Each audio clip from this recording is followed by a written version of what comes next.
Hello friends and welcome back to our channel Banarasiya the learning channel. तो आज हम discuss करने वाले हैं सांख्य दर्शन के बारे में, जो कि बहुत इंपॉर्टेंट दर्शन है हमारे योगा के लिए, और दर्शन एस्पेक्ट में भी इसको सबसे पुराना और सबसे इम्पॉर्टेंट दर्शन माना जाता है। तो सांख्य दर्शन जो है वो महर्षि कपिल, या उनको हम कपिल मुनि के नाम से भी जानते हैं, उनके द्वारा दिया गया है, प्रपोज बाय महर्षि कपिल और Kapil Muni. Maharshi Kapil is considered as the fifth reincarnation of Lord Vishnu, यानी कि महर्षि कपिल गया कपिल मुनि को ऐसा माना जाता है कि वो भगवान विष्णु के 5वें अवतार थे। इसके अलावा कर्दम्ब मुनि और देवहूति के वो पुत्र हैं, ऐसा इस दर्शन में हमको पता होना चाहिए। इसके अलावा जो हमारा सांख्य दर्शन है वो 6 भागों में बटा हुआ है, 6 अध्यायों में बटा हुआ है, और इसको सबसे पुराना दर्शन जो है वो माना जाता है। इसके अलावा भगवत गीता में भगवान श्री कृष्ण ने 10वें अध्याय के 26वें श्लोक में बताया है कि सिद्धों में मैं कपिल हूँ। ठीक है, तो जो भी सिद्ध है, जो भी ऋषि मुनि हैं, उनमें भगवान कृष्ण का एक रूप जो है वो कपिल है। इससे इसकी ओल्डेस्ट दर्शन होने की एक जो प्रूफ है वो भी हमको मिलती है, ऐसा हम मानते हैं। अगर हम देखें कैरेक्टरिस्टिक्स क्या है इस दर्शन की, क्या इंपॉर्टेंट चीज़ इस दर्शन में हमको मिलती है, तो जो वर्ड सांख्य है उसका 2 मतलब है। वन इज काउंटिंग और दूसरा नॉलेज। यानी कि सांख्य के मीनिंग यहाँ पे बहुत बार जो है कुछ अलग अलग कॉन्टेक्स्ट में या अलग अलग एस्पेक्ट से डिफाइन किए गए हैं, जो कि हम आगे देखेंगे। तो सबसे पहला यहाँ पे बताया गया सांख्य क्या है, रिफर्स टू ज्ञान और नॉलेज। तो सांख्य जो वर्ड है उसका मतलब होता है ज्ञान। Therefore, this darshan is considered as a knowledge oriented, और इसीलिए कि सांख्य में पूरे ज्ञान का, सांख्य का मतलब ही ज्ञान होता है, इसीलिए इस पूरे दर्शन में जो है वो नॉलेज को इम्पोर्टेंस दी गई है, और या फिर ये दर्शन को हम ऐसा मानते हैं कि ये ज्ञान प्रधान दर्शन है। Then scientific elaboration with proof, that is known as तर्क और सप्रमाण of creation has been explained in this दर्शन। तो ऐसा माना जाता है कि इसमें, इस दर्शन में सृष्टि की रचना की प्रक्रिया का जो है वो वैज्ञानिक विवेचन दिया गया है, और वो भी कैसे, सप्रमाण और तर्क के साथ। ठीक है, यानी कि प्रूफ के साथ दिया गया है। इसके अलावा दिस दर्शन was taught to Asuri and Devahuti, mother of Kapil Muni, by महर्षि कपिल। यानी कि इनिशियल जो है इस दर्शन का ज्ञान महर्षि कपिल ने असुरी अपने शिष्य को दिया था और अपनी माता देवहूति को दिया था। उसके बाद देवहूति ने अपने शिष्य पंचशिख को दिया था, और उसके बाद ऐसा माना जाता है कि ये जो दर्शन है वो लुप्त हो गया। But later on the basis of remaining essence in 2nd century BC, this दर्शन is created by Lord Krishna in the form of Sankhya Karika. तो ऐसा मानते हैं कि इसके बाद जो भी अवशेष बचे वो दूसरी शताब्दी में, इसी ईसा पूर्व में, सांख्य कारिका के नाम से जो है, या सांख्य कारिका के अवतार में श्री कृष्ण ने इस दर्शन का ज्ञान फिर से दिया। और हम अब जो प्रेजेंट में मानते हैं कि सांख्य दर्शन का विवेचन कहाँ है, तो वो अभी भी एक कंट्रोवर्सी में है, या बोल सकते हैं एम्बिगुअस है। ठीक है, बट हम ऐसा मानते हैं, तत्व समास नाम की एक पुस्तक है जो कि सबसे प्राचीन पुस्तक है, इसलिए ऐसा मानते हैं कि उसकी प्राचीनता की वजह से और सांख्य दर्शन की प्राचीनता की वजह से इसमें सांख्य का विवेचन है, और ये ओरिजिनल टेक्स्ट है, ऐसा माना जाता है। वहीं दूसरी तरफ अगर हम देखें तो सांख्य सूत्र, जो कि सांख्य प्रवचन का एक फॉर्म है, जो कि विज्ञान भिक्षु द्वारा लिखा गया था 16th century में, उसको हम मानते हैं कि इसमें सांख्य का जो है वो रियल सांख्य दर्शन बताया गया है। देन जैसा कि हमने देखा कि नॉलेज बेस्ड या ज्ञान ओरिएंटेड, मतलब ज्ञान प्रधान ये दर्शन माना जाता है। तो ये दर्शन जो है सांख्य दर्शन believes in existence of 2 major element, that is Purusha and Prakriti. तो जब भी पुरुष और प्रकृति का नाम आता है, हमारे दिमाग में क्या आता है, सांख्य दर्शन आता है। विच क्रिएट दिस यूनिवर्स और अर्थ आर कंसिडर्ड एज नित्य और इटर्नल। यानी कि जिस दर्शन में, ठीक है, 2 मेजर एलिमेंट है, वो है पुरुष और प्रकृति, इसी से सबकी, इस ब्रह्मांड की, इस जगत की उत्पत्ति हुई है, ऐसा मानते हैं। और ये जो 2 एलिमेंट है पुरुष और प्रकृति, वो नित्य है। ठीक है, यानी कि वो इटर्नल है। इसके अलावा प्रकृति को यहाँ पे जड़ माना गया है और पुरुष को चैतन्य माना गया है। ये इम्पॉर्टेंट है। प्रीवियस ईयर क्वेश्चन में एक बार ये क्वेश्चन आ चुका है कि सांख्य दर्शन के अकॉर्डिंग प्रकृति और पुरुष की क्या फीचर है, जड़ है या चैतन्य है। तो इसे हमें ध्यान रखना है कि प्रकृति जो है वो जड़ है, पुरुष जो है वो चैतन्य है। इसको आप ऐसे लॉजिक से याद रखते हैं कि पुरुष के पास, ठीक है, यानी कि ह्यूमंस के पास ब्रेन होता है, तो आप चैतन्य को याद रख सकते हैं। इसके अलावा सांख्य दर्शन बिलीव इन डुअलिज्म और द्वैतवाद, यानी कि ये दो अलग अलग चीज़ें हैं, आत्मा और ब्रह्म, या बोलना चाहिए वो सुप्रीम नॉलेज और पुरुष, दो अलग अलग चीज़ें हैं, ऐसा मानता है। तो this Darshan believes in dualism. इससे पहले हमने न्याय और वैशेषिक देखा, उसमें क्या था, अद्वैतवाद था। This darshan considers Veda as a authentic source और प्रमाण। तो इस दर्शन में ऐसा मानना है कि वेद जो हैं वो सत्य प्रमाण है, यानी कि द्वैतवादी दर्शन जरूर है पर ये वेद को प्रमाण मानता है। और इस दर्शन का एम क्या है, to relieve beings from sufferings which is eliminated by means of knowledge and purushartha. यानी कि इस दर्शन का उद्देश्य है कि जीव को, यानी कि मनुष्यों को दुख से निवृत्त कराना, और उनका उपाय क्या बताया है इन्होंने, पुरुषार्थ, ठीक है, यानी कि नॉलेज गेन करके, पुरुषार्थ डेवलप करके जो है इस सफरिंग से या फिर दुख से बाहर आया जा सकता है, इस उपनिषद में ये बताया गया है। अकॉर्डिंग टू दिस दर्शन सांख्य, प्रकृति is triadic in nature consisting of सत्व, रज एंड तम। तो इस दर्शन के अनुसार प्रकृति कैसी है, त्रिगुणात्मक है, यानी कि उसके 3 गुण हैं, सत्व, रज और तम।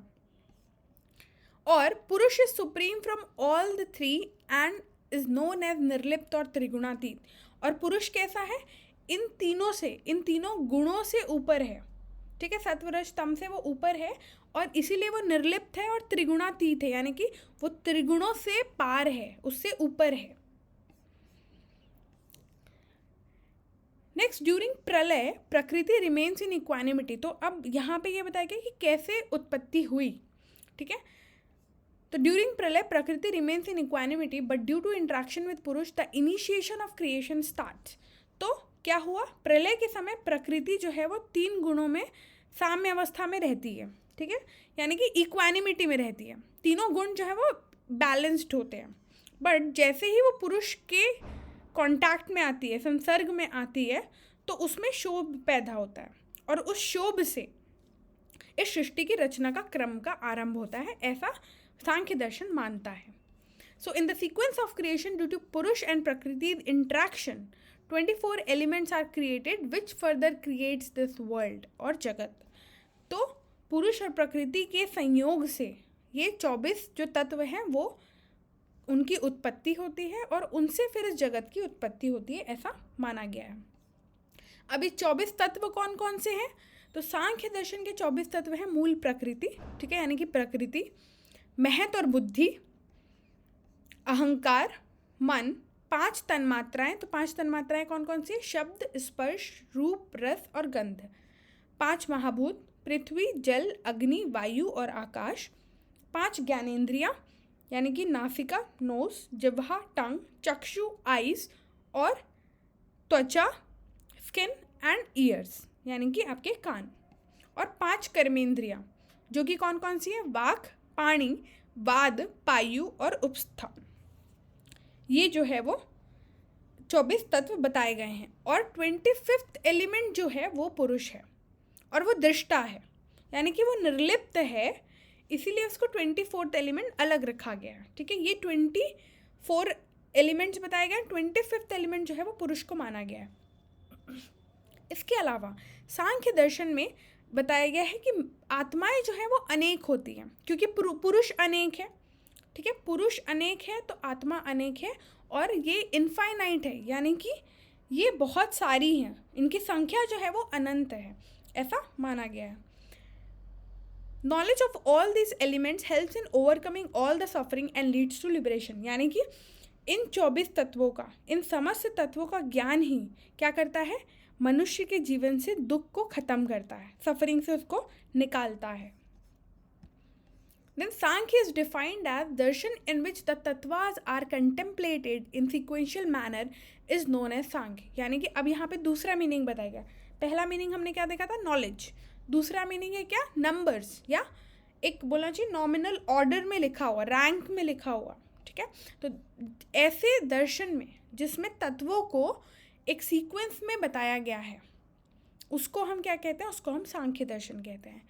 सांख्य दर्शन एनलाइटेंस विद द नॉलेज ऑफ 24 तत्वाद और एलिमेंट, जो कि हमने अभी देखे, और knowledge of these 24 elements by which suffering is eliminated, that state is called कैवल्य और परम पुरुषार्थ। तो यहाँ पे क्या बताया है कि सांख्य दर्शन में 24 जो तत्व है उनका सम्यक ज्ञान होने से, ठीक है, पुरुष के दुख की निवृत्ति हो जाती है और वो दुख का खत्म होना ही कैवल्य अवस्था है। और जो परम पुरुषार्थ है, ठीक है, यानी कि वो कैवल्य की अवस्था ही परम पुरुषार्थ यहाँ पे बताई गई है। तो आप अपने सारे दुख को खत्म कैसे करें? इन 24 तत्वों के ज्ञान से। And with knowledge of 24 elements of Sankhya in total मोक्ष कैन बी अचीव। इसके अलावा क्या बोला गया कि सांख्य के सम्यक ज्ञान से यानी कि 24 तत्वों के कंपोजिट ज्ञान से मोक्ष रूप पुरुषार्थ की सिद्धि होती है। And knowledge of these 24 elements of Sankhya makes one understand through his developed Vivek that this पुरुष इज डिफरेंट फ्रॉम प्रकृति एंड दिस इज सांख्य दर्शन। और इसके अलावा क्या बोला गया है कि इन 24 तत्वों के ज्ञान से जो विवेक उत्पन्न होता है, जो पुरुष रूप उत्पन्न होता है, वो परम पुरुषार्थ जो उत्पन्न होता है, अपने आप को प्रकृति से भिन्न समझने की वो प्रक्रिया उसको समझ आ जाती है, और वही सांख्य दर्शन है ऐसा माना गया, या वही सांख्य का अर्थ है ऐसा इस दर्शन में माना गया है। उसके बाद बताया गया है कि due to rajoguna this purusha misunderstand himself as bhokta और sufferer and stuck into the life death rebirth cycle. यानी कि रजोगुण की वजह से ये जो निर्लिप्त पुरुष है, जो निर्लिप्त है, जिसका फीचर क्या हमने देखा, वो चैतन्य है, ठीक है, तो वो निर्लिप्त है, त्रिगुणातीत है, वो क्या होता है? भोक्ता बन जाता है, सफरर बन जाता है। और जब वो अपने आप को भोक्ता समझता है तो वो जो है जन्म मृत्यु के बंधन में बंध जाता है। When one understand himself different from प्रकृति, one gets liberated। और यहाँ पे द्वैतवाद बताया गया जैसे कि हमने पहले ही देखा। तो जब वो पुरुष को अपनी और प्रकृति की जो डिफरेंस है, जो डुअलिटी है, वो समझ आ जाती है, तो उसको क्या हो जाता है? मोक्ष प्राप्त हो जाता है, ऐसा इस उपनिषद का, इस दर्शन का मानना है। So according to this darshan, there are 3 types of suffering, that is आध्यात्मिक, आधिदैविक और आधिभौतिक। तो ये तीनों सफरिंग जो है आपको पता होनी चाहिए, क्योंकि ये सेम सफरिंग्स जो है वो कहाँ बताई गई है? 3 प्रकार के दुख, ये 3 प्रकार के दुख पातंजल योग सूत्र में भी बताए गए हैं। तो आध्यात्मिक दुख क्या है? आध्यात्मिक दुख वो है जो काम, क्रोध आदि या व्याधि के कारण होता है, या इंद्रियों में किसी प्रकार की विकलता के कारण जो होता है। मन, इंद्रियों, शरीर की पीड़ा जो है वो आपकी आध्यात्मिक दुख है या आध्यात्मिक पीड़ा है, सफरिंग है। आधिदैविक क्या है? तो जब मनुष्य, पुरुष, मनुष्य, पशु, पक्षी या कोई भी जीव के कारण, ठीक है, किसी और क्रिएचर के कारण जब जो दुख होता है या सफरिंग होती है, वो आपकी आधि भौतिक होगी। इसके अलावा बचा आधिदैविक होगी और आधि भौतिक। तो आधि भौतिक दुख कैसा होता है? सर्दी, गर्मी, वर्षा, भूकंप, जो भी क्लाइमेट या इन्वायरमेंट की वजह से होगा वो आधि भौतिक होगा। फिर उसके बाद सांख्य दर्शन में 5 वृत्तियां भी बताई गई हैं, जो कि है प्रमाण, विपर्य, विकल्प, निद्रा और स्मृति। ये आपके पातंजल योग सूत्र में भी सेम बताई गई हैं। क्या बोला गया था पातंजल योग सूत्र में? वृत्तये, पंचतये, क्लिष्टा, अक्लिष्टा। वहाँ पे 2 और क्लासिफिकेशन क्लिष्टा अक्लिष्टा बताया गया है, पर वहाँ पे भी 5 तरह की वृत्तियाँ जो है वो बताई गई हैं। और यहाँ पे प्रमाण को ठीक उसी तरह क्लासिफाई भी किया गया कि प्रमाण कैसा है? प्रत्यक्ष, अनुमान और शब्द, ये 3 जो है वो 3 प्रकार के प्रमाण बताए गए हैं। इसके अलावा यहाँ पे 5 प्रकार की अविद्या बताई गई है। तो अविद्या कौन कौन सी है? अविद्या, अस्मिता, राग, द्वेष और अभिनिवेश। ये क्या है? ये इग्नोरेंस है, ये उस नॉलेज का ऑब्स्टिकल है, ठीक है। इसके बाद अगर हम देखें तो सांख्य दर्शन में 8 सिद्धियों की बात कही गई है। तो वो 8 सिद्धियां कौन कौन सी है? अनिमा, लघिमा, महिमा, गरिमा, प्राप्ति, प्राकाम्य, वशिष्ठ, ईशित्व। तो इसका मतलब क्या है, थोड़ा हम समझ लेते हैं। अणिमा मतलब जो बिल्कुल सूक्ष्म रूप धारण कर सकता है, ठीक है, बिल्कुल छोटा होने की जब पावर आ जाती है, ठीक है। तो सिद्धियों को हम सुपर पावर के कंसेप्ट से भी समझ सकते हैं। लघिमा, लघिमा मतलब बहुत हल्का हो जाना, उड़ने की क्षमता आ जाना, ठीक है। फिर है महिमा, तो महिमा का होना यानी कि अपने बॉडी या स्ट्रक्चर को बहुत बड़ा कर लेना, विशाल बन जाना। फिर है गरिमा, गरिमा यानी कि बहुत भारी हो जाना। प्राप्ति, तो प्राप्ति का मतलब इच्छित भौतिक पदार्थों को प्राप्त कर लेना, सिर्फ सोच के जो भी मटेरियलिस्टिक वर्ल्ड में चीज़ें हैं उनको प्राप्त कर लेना। फिर प्राकम्य यानी कि भौतिक पदार्थ जो है वो बिना रुकावट के उनकी बिल्कुल ऑटोमेटिक उनकी प्राप्ति हो जाती है। फिर वशिष्ठ, वशिष्ठ में 5 भूतों और पदार्थों में वश हो जाता है, और ईशिष्ट में यानी कि भूत और भौतिक पदार्थों में जो है पावर या रूल करने का जो सुपर पावर है वो मिल जाता है। इसके अलावा सांख्य दर्शन में 9 तुष्टियाँ बताई गई हैं। तो सांख्य दर्शन की जो 9 तुष्टियाँ हैं इसको 2 भाग में बांटा गया है। 4 आंतरिक तुष्टियाँ हैं और 5 जो है वो बाहर तुष्टियाँ जो है वो बताई गई हैं। 4 आंतरिक तुष्टियाँ कौन सी है? प्रकृति, उपदान, काल तुष्टि और भाग्य तुष्टि। इसके अलावा 5 जो बाहर तुष्टि है वो है शब्द, स्पर्श, कलर, टेस्ट और स्मेल। और यहाँ पे 5 वायुओं का भी वर्णन है। तो 5 मुख्य वायु जो है हमारी प्राण, अपान, समान, व्यान और उदान, उनका वर्णन यहाँ पे किया गया है। इसके अलावा एक इम्पॉर्टेंट बात यहाँ कही गई है, आत्मा जो है वो कभी मरती नहीं है। इस दर्शन में ये बताया गया है। यानी कि आत्मा जो है वो क्या है, नश्वर है, उसका नाश नहीं किया जा सकता, उसको ख़त्म नहीं किया जा सकता। शरीर का तो नाश होता है परंतु आत्मा का नहीं होता है। इसके अलावा परमात्मा क्या है? तो परमात्मा प्रकृति और पुरुष दोनों से अलग है, सबसे पहली चीज़ ये समझनी है।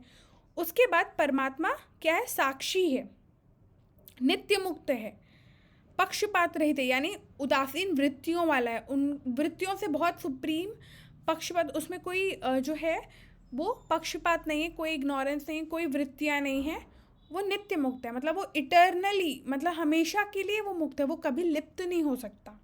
और वो क्या है? वो सिर्फ साक्षी है, क्योंकि वो निर्लिप्त है, कोई चीज़ में वो क्या नहीं हो रहा है, इन्वॉल्व नहीं हो रहा है, या यूनियन नहीं हो रहा है उनका किसी से, तो वो साक्षी है। इसके अलावा प्रकृति is just a mean for आत्मा सफरिंग और लिबरेशन। यहाँ पे सांख्य दर्शन में ये बहुत इंपॉर्टेंट बात कही गई है कि प्रकृति क्या है, ये सिर्फ आत्मा के भोग और मोक्ष के लिए बनी है, ठीक है, यूनियन के लिए नहीं बनी है। इसीलिए यहाँ पे डुअलिटी की बात करी गई है।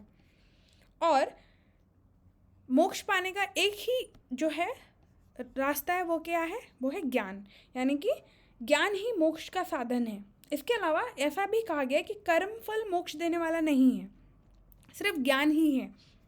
और फिर यहाँ पे एक बात कही गई, जगत जो है वो सत्य है, और सत्य जो है वो सत्य से बनाया हुआ है, ठीक है।